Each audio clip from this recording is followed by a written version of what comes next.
Welcome to my YouTube channel mister टीफ। तो आज हम देखेंगे कि अगर हम अपनी वर्डप्रेस साइट का पासवर्ड भूल जाते हैं तो उसको रीसेट कैसे करेंगे। तो ये आप देख सकते हैं मेरी स्क्रीन पे, ठीक है। कि मैंने एक वेबसाइट बनाई थी उमरोलॉजी के नाम से, ठीक है। तो उसका मैंने यूज़र नेम रखा था ओवरली और पासवर्ड ये सेट किया था शायद, लेकिन अब मैं भूल गया हूँ। तो मैं इसको लॉगिन करने की कोशिश करता हूँ तो लेकिन ये लॉगिन नहीं होता। वो कहता है कि this password is your inter for the user name already is incorrect. तो ये मैं पासवर्ड बोल गया हूँ, लेकिन मैं इस साइट को ओपन करने देता हूँ। तो देखते हैं कि हम इस साइट को पासवर्ड को कैसे रीसेट करते हैं।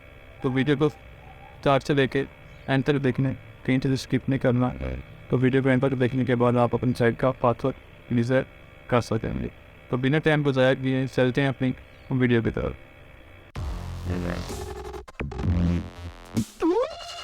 सबसे पहले अपने क्या करना है कि यहाँ पे न्यू टैब ओपन कर लेंगे और यहाँ पे लिखना है अपने लोकल और PhpMyAdmin।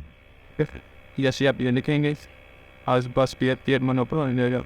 अब आपने क्या करना है कि यहाँ से देखना है कि जो जिस साइट का पासवर्ड भूल गए हैं या रीसेट करना चाहते हैं वो कौन सी है। तो यहाँ पे ये देख सकते हैं ये उमरोलॉजी, ठीक है। इस वेबसाइट का मैं पासवर्ड को भूल गया हूँ और रीसेट करना चाहता हूँ। तो इस पर आपने क्लिक करना है सिंपली, ठीक है। तो ये लोडिंग हो रही है, तो ये मेरे पास आ गया। अब आपने क्या करना है कि यहाँ पे इसको स्क्रॉल डाउन करना है और यहाँ से, ठीक है, ये स्क्रॉल डाउन किया नीचे आए और ये आप देख सकते हैं यहाँ पर लिखा हुआ है WP यूज़र, ठीक है। थोड़ा स्क्रॉल डाउन करना है और यहाँ पे आपको मिलेगा WP यूज़र गुजरेगा। अब आपने क्या करना है कि सिंपली इस पर क्लिक कर देना। जैसे आप इस पर क्लिक करेंगे ये दोबारा लोडिंग होगा और ये हमारे पास आ जाएगा, ये आप देख सकते हैं। उसके बाद आपने क्या करना है कि यहाँ पे इसको एडिट पे क्लिक करना। जैसे आप एडिट पे क्लिक करेंगे तो आप देखेंगे कि यहाँ पे आपके पास वो जो आपका यूज़र लॉगिन का वो ऑलरेडी और ये उसका पासवर्ड जो बाय डिफ़ॉल्ट मैंने सेट किया हुआ था वो यहाँ पे शो हो गया। एक ऑप्शन तो ये भी है कि आप इसको कॉपी करके आप अपनी वेबसाइट पर लॉगिन कर सकते हैं। अगर आप चाहते हैं कि आप फिर दोबारा बोल देंगे तो इसके लिए आप कोई दूसरा पासवर्ड सेट कर सकते हैं, इसको चेंज कर सकते हैं। उसको चेंज करने के लिए मैं यहाँ पे क्या कर देता हूँ, यहाँ पे इसको चेंज कर देता हूँ। तो लाइक मैं यहाँ पर नीचे ठीक है, माई यूज़र टिप्स 00 ठीक है। तो अभी मैं ये पासवर्ड इसको सेट कर देता हूँ। यूज़र नेम भी आप दे सकते हैं ऑलरेडी, ये इसको भी अगर आप चेंज करना चाहते हैं तो चेंज कर सकते हैं।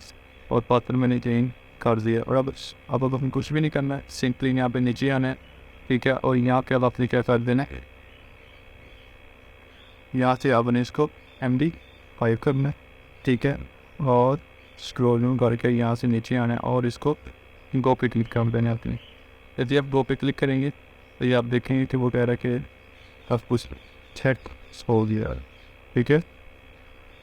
अब आपने क्या करना है कि सिंपली दोबारा आना है अपनी साइट के ऊपर और यहाँ पे अब आप देखेंगे ये बाय डिफ़ॉल्ट भी नाम था।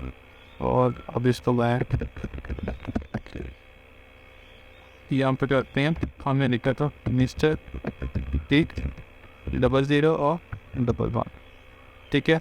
और सिंपली यहाँ पे आपने लॉगिन पे क्लिक कर दें। जैसे आप लॉगिन पे क्लिक करेंगे तो आप दोबारा अपनी साइट को ओपन कर लेंगे। तो थोड़ी सी लोडिंग ले रहा है, अभी हमारी साइट ओपन हो गई। तो ये आप देख सकते हैं कि हमारा डैशबोर्ड ओपन हो गया। तो उसके बाद आप यहाँ इसको आप अपडेट कर लें, ठीक है, सिंपली। और ये आप इसको दोबारा से अपनी वेबसाइट पे चेस्ट करके इसको यूज़ कर सकते हैं। तो ये एक मेथड है जिसके ज़रिए से आप अपनी साइट तो बहुत अगर बोल गए हैं तो उसको फॉरवर्ड कर सकते हैं। तो उम्मीद करता हूँ कि आप लोगों को वीडियो पसंद आई होगी, ठीक है। अगर आपको वीडियो पसंद आई है तो वीडियो को लाइक करें, दोस्तों को शेयर करें और अगर आप चैनल पर नए हैं तो इस चैनल को सब्सक्राइब करें। मिलते हैं एक न्यू वीडियो के साथ, तब तक के लिए अल्लाह हाफ़िज़।